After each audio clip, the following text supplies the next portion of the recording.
한국이 현재 최종 후보에 올라가자 중국이 화들짝 놀란 이유를 속 시원하게 알려드립니다. 현재 수조 원대의 이득이 한국 코앞으로 굴러들어온 상황입니다. 호주는 2030년까지 군사력 강화에 나서겠다는 계획을 발표하며 세계 각국의 장갑차를 수입하려고 하고 있습니다. 여기서 현재 가장 앞서 나가는 국가가 바로 한국의 장갑차인데요. 호주가 장갑차 수입에 지불하겠다는 금액만 약 5조 원에 달하며 한국의 장갑차가 이 같은 엄청난 금액의 수주를 따낼 시에 한국 국방, 즉 K 국방의 위상이 다른 나라들에게까지 알려질 수 있는 아주 좋은 기회입니다. 그런데 중국은 이 같은 한국의 상황에 화들짝 놀라며 달가워하지 않는 분위기입니다. 왜냐하면 한국이 수출하려는 장갑차는 세계 어느 나라와 비교해도 누구보다 우수한 성능을 갖고 있기 때문에 호주가 한국의 장갑차에 손을 들어준다면 중국과 호주 간의 태평양 경쟁이 자신들에게 불리하게 돌아갈 수 있다고 판단했기 때문입니다. 실제로 한국의 레드백 장갑차는 한국군이 도입한 K-21 보병 전차 장갑차를 발전시켜 만든 정확도 높은 장비 중에 하나인데요. 360도 주변을 모두 살피는 카메라를 장착해 승무원과 탑승 보병이 장갑차 외부 전장 상황을 쉽게 파악할 수 있기 때문에 사막과 평화란 대지가 국토의 대부분을 차지하고 있는 호주에 아주 적합하다는 것이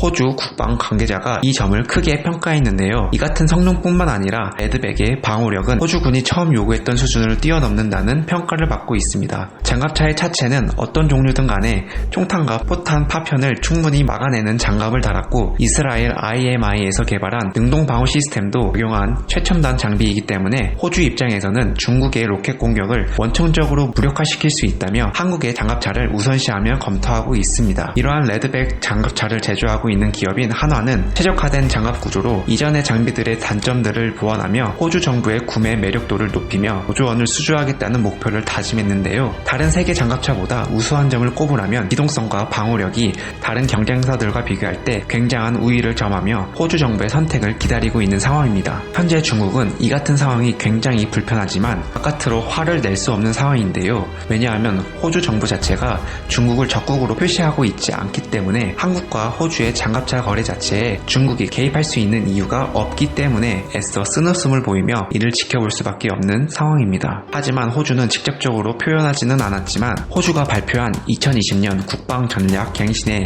중국을 굉장히 견제하고 있다는 것을 알 수 있는 힌트가 숨어 있는데요. 발표한 호주 백서에는 주적이 없다. 다만 인도 태평양 지역에서 중국은 더 큰 영향력을 적극적으로 추구하고 있다고 표현하며 중국을 은연중에 견제하고 있음을 알 수 있고 최근 들어 호주와 중국 사이가 굉장히 안 좋기 때문에 중국과 호주의 관계는 점차 노골적으로 변할 수밖에 없습니다. 현재 이 같은 대치 상황이 이어지고 있는 데는 중국과 호주 간에 벌어지고 있는 사건들이 굉장히 많이 벌어지면서 일어난 임을 알 수 있는데요. 실제로 중국 정부 대 호주 정부의 관계를 넘어서 호주 여론과 호주 언론에서 반중국 정서를 자극한 사건들이 최근 잇따랐습니다. 중국의 스파이 활동은 세계적으로 유명한데요. 실제로 중국이 호주에서 영향력을 키우기 위해 정계와 학계에 대한 공작을 벌이다 들통난 사건이 있었습니다. 이에 중국은 중국다운 대처를 보여주고 있는데요. 중국은 이 같은 호주를 상대로 유학에서부터 무역까지 전방위적 압박을 가하는 대륙의 기질을 보여주었습니다. 왜냐하면 이전까지만 해도 중국과 호주의 경제관계는 철광석과 휘기토를 교환하면서 긴밀한 관계를 유지했었지만 지난 몇 년간 중국이 동남아시아 국가와 남중국해에서 영유권 분쟁을 일으키면서 이곳의 섬을 군사기지로 삼은 게 호주의 신경을 거스르게 만드는 계기가 되었습니다. 여기서 호주는 꿈쩍도 안하고 중국에 다시 대항하기 시작했는데요. 호주와 중국의 정치적 갈등에도 불구하고 올해 상반기 호주의 중국 제철용 석탄 수출이 지난해 같은 기간보다 67% 늘어난 2,400만 톤이었다며 아무리 중국 정부가 수출 제재를 진행한다고 해도 호주 자신들이 우위에 있음을 웃으며 중국에게 보여주었습니다. 이처럼 호주는 경제적으로 많은 부분에서 중국에 의존하고 있지만 중국이 안 사면 세계 각곳에 팔 곳이 많다는 게 호주의 논리라는 사실이 배짱 있게 보이기도 합니다. 이와 더불어 호주는 홍콩 보안법 제정 과정에서 중국이 홍콩 시위대를 과격하게 진압하는 데에 대해 중국 정부의 반대의 입장을 표현한 사실도 있습니다. 또한 신종 코로나 바이러스 감염증의 기원에 대한 조사를 중국에 요구했지만 그러자 중국은 갑작스럽게 이 같은 호주의 요구를 없애며 경제적 압박을 주기 위해 호주의 수출품 목록을 만들고 호주에 대한 관세 부과와 비관세 장벽을 만들어 오히려 오히려 호주가 경제 제재를 받는 이상한 장면이 연출되기도 했습니다. 이 둘의 관계는 이것이 끝이 아닌데요. 지난 6월 호주 전략정책연구소가 중국이 해외 중국인 지역사회와 외국의 지식인층에 영향력을 행사해 중국의 이익을 챙기고 있다는 보고서를 발표하자 중국이 노발대발한 사건이 있었습니다. 이에 호주 해군 군함은 지난 5월 중국이 영유권을 주장하는 남중국해 근처 바다에서 중국 군함과 5차례 대치했다는 것을 내세워 중국의 노골적인 태평양 지역 사수에 호주가 반기를 들고 나선 것입니다. 여기에 미국과 호주 외교 국방장관들이 남중국해에 대한 중국의 영유권 주장을 받아들일 수 없다는데 의견을 표명하며 호주가 미국을 데려와 중국을 압박하고 있는데요. 미국의 마이크 폼페이오 국무장관과 마크 에스퍼 국방장관, 호주의 마리즈 페인 외무장관과 린다 레이놀즈 국방장관은 28일 워싱턴에서 회담을 가진 후 이 같은 입장을 담은 공동성명을 발표하며 중국 정부를 당혹시켰습니다. 호주와 미국 두 나라 장관들은 먼저 남중국해에서의 중국의 영유권 주장은 국제법상 유효하지 않다고 지적했습니다. 또 중국과 영유권 분쟁을 빚고 있는 베트남과 필리핀 등을 언급하며 남중국해 어업뿐만 아니라 석유와 가스 산업과 관련된 해양 자원을 중국의 위협과 강압에서 벗어나 합법적으로 이용할 수 있는 권리를 지지한다고 밝히며 태평양에서 벌어지는 중국과 다른 국가 사이에 어떤 분쟁에 있어 미국은 중국을 절대적으로 반대한다는 것이 그들의 핵심 요점이었습니다. 또한 호주와 미국은 최근 남중국해 사태와 관련해 중국이 관련국들과 분쟁을 해결하도록 촉구했던 기조에서 중국 정부의 주장을 완전히 불법이라고 비난하는 강경한 입장을 내세우며 군사적으로나 정치적으로나 태평양 연대를 만들어 중국의 뜨거운 맛을 보여주겠다는 입장문이었습니다. 마지막으로 폼페이오 장관은 중국의 압박에도 불구하고 호주의 민주적 가치와 법치주의를 옹호한다며 호주를 치켜세우며 국방력을 증강하고자 하는 이유에 대한 타당성을 높였습니다. 이와 같은 미국의 입장과 더불어 중국의 남중국해 영유권 주장과 관련해 호주가 거부의 뜻을 완강하게 밝히고 있는 상황인데요.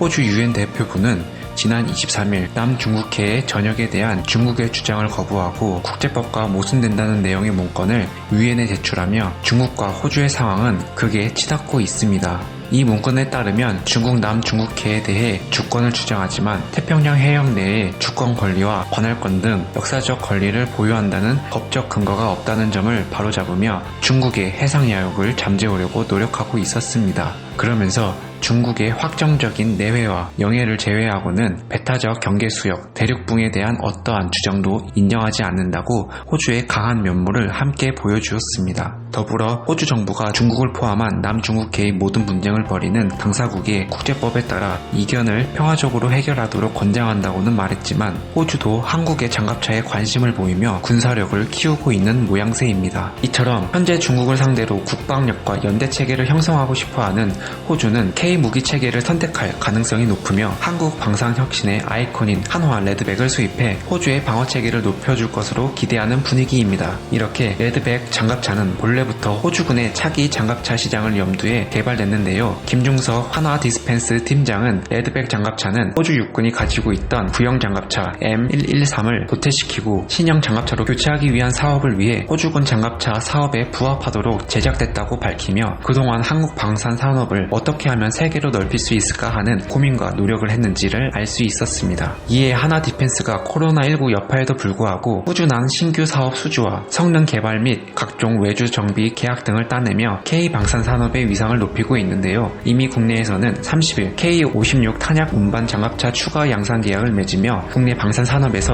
두각을 나타내고 있으며 지난 19일에는 방위사업청과 1943억 원 규모의 K9A1 자주포 성능 개량 외주 정비 계약을 지난 22일에는 2383억 원 규모의 지대공 미사일 체계 1000마 외주 정비 계약을 각각 체결하며 한순간에 이러한 노력이 만들어지지 않음을 알 수 있습니다. 현재 해외 수출 및 납품은 코로나 여파로 다소 제한을 받고 있지만 수출 및 구매 의향 국가들과 정상적인 협의를 이어나가고 있으며 한국 방산 장비를 수출하고자 하는 노력을 지속하고 있는데요. 올해 11월까지 K9 100대 납품 예정인 인도의 경우 지난 3월 이미 현지 방산업체를 통해 50대 이상이 생산 조립되는 등 예정보다 빠르게 조기 납품이 이뤄지고 있으며 노르웨이에도 지난 5월부터 24대의 K9 납품이 시작되며 역시 다른 국가보다 한국산 국방 장비가 으뜸이라며 너나 나나 할 것 없이 한국을 치켜세우고 있는 상황입니다. 2022년 말 우선 협상 대상자가 선정되는 호주 육군의 장갑차 사업 최종 후보로 오른 한국의 레드백 미래형 궤도 장갑차는 올 하반기부터 현지 시험평가에 돌입하며 코앞으로 굴러들어온 5조 원 상당의 수주액이 한국으로 올 가능성이 점차 높아지고 있는 상황입니다. 또한 중국과 호주 관계뿐만 아니라 중국과 대립관계에 놓인 인도,